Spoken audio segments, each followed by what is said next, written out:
Founder Culture, the podcast for founders and startup leaders who understand that building a business may be hard, but building a team, now that's where things get tricky.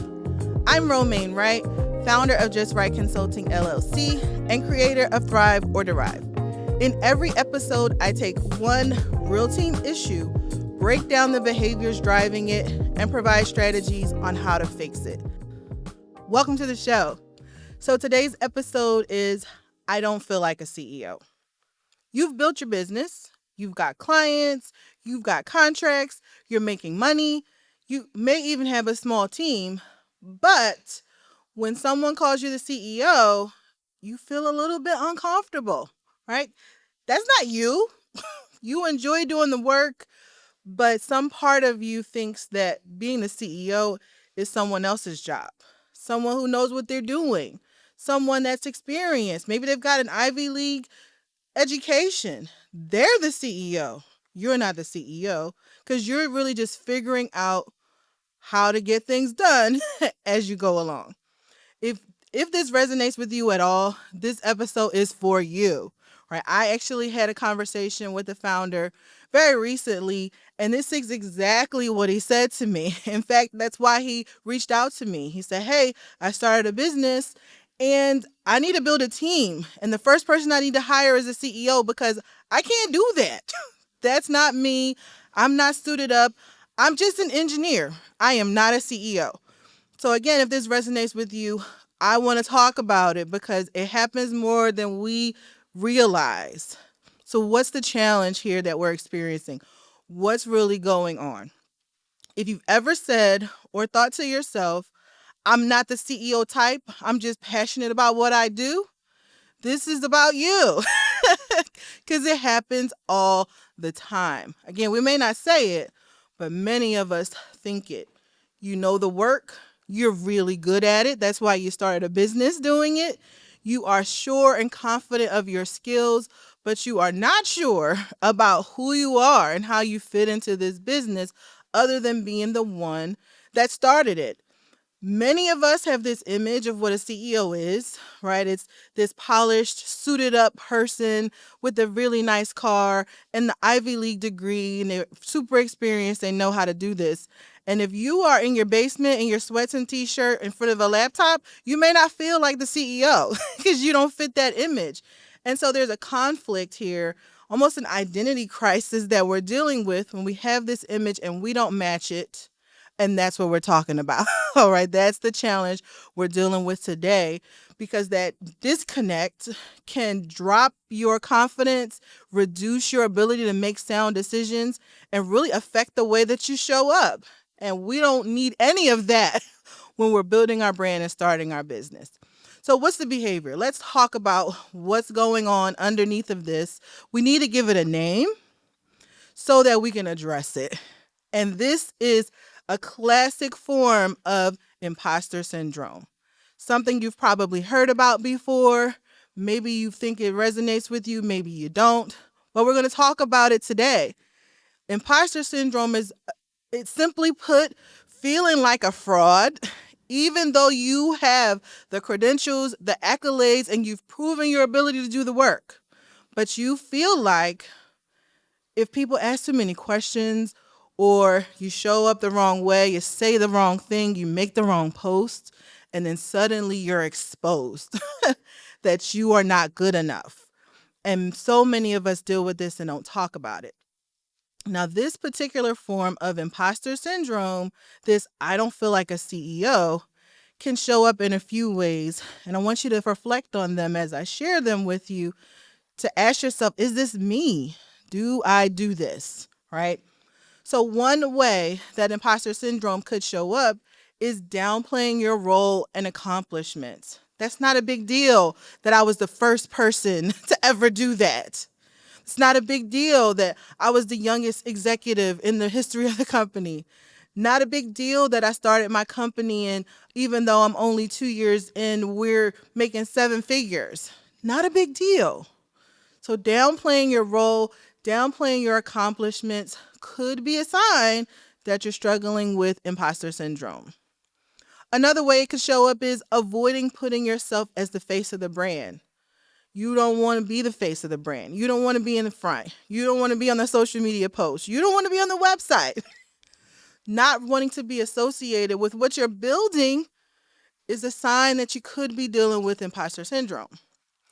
Deferring big decisions to others, even though it's your business. I mentioned in the example I shared with the CEO I was discussing, or the founder I was talking with, that he wanted to hire someone else to make the big decisions for his business because he really didn't feel like he was qualified to be the CEO. He's just an engineer. Okay.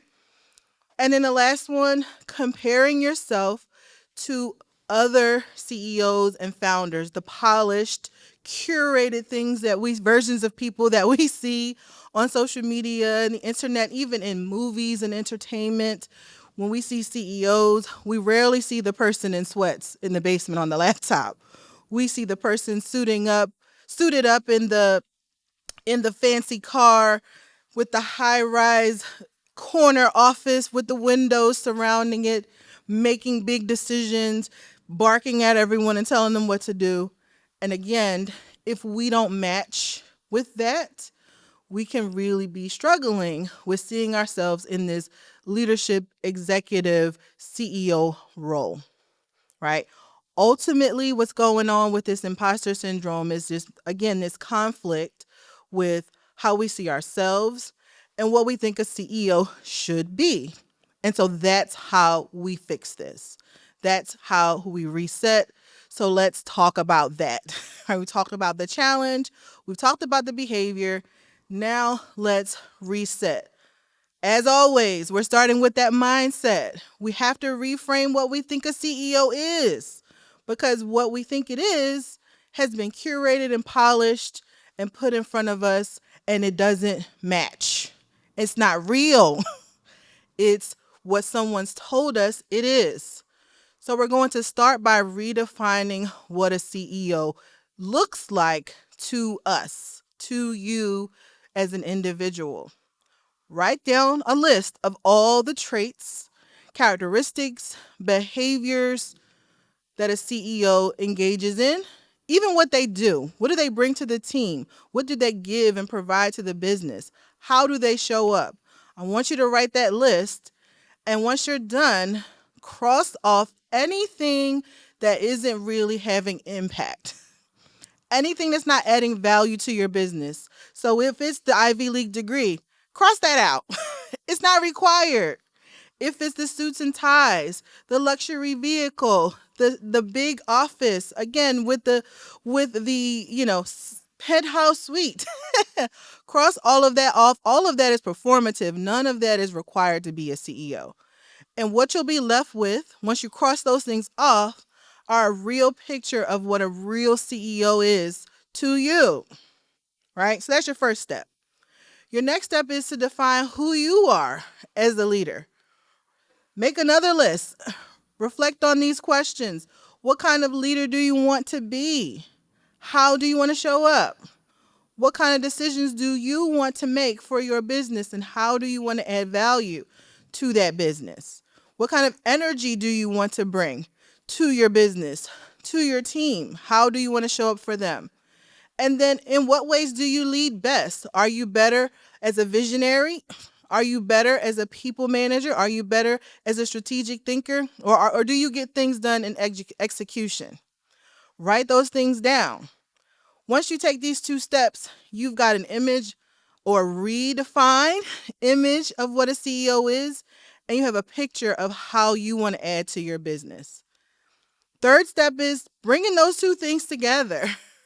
Make it clear who you are, how you show up for your business, and what I call anchoring your identity. This is what your role is in contributing to your business, related to outcomes and not image, related to showing up from that place of how you've decided you're going to be a CEO, and operate in that. And guess what? As a CEO, you may decide, I still don't want to be the CEO. And guess what? That's okay. You may decide that your role should be something else, but at least do it on your own terms, and not because you don't think that you qualify. So we've talked about the challenge, the behavior, the reset strategy. What do I want you to take away from all of this? Know this. Real leadership is not about image. It's not about this false examples that we've seen in media and television and all the other ways and places that we've seen CEOs. Those can be CEOs, but that doesn't have to be what makes a CEO. What real leadership is about building something real, being intentional about it, and doing it on your own terms because you can. That's the thing. You, as the CEO, have the flexibility to decide all of that. So it's not about what you wear. It's not about what you call yourself. It's about the value that you bring and what you are adding to the table of your business. So if this resonated with you and you're watching on YouTube, hop in the comments, share your thoughts. I'd love to hear from you. Share this episode with someone who is struggling with imposter syndrome and doesn't really know where to start. Share this with them as well, and check the show notes for more information about how to connect with me and start working with me to take your team to the next level. Until next time, build trust and results will follow.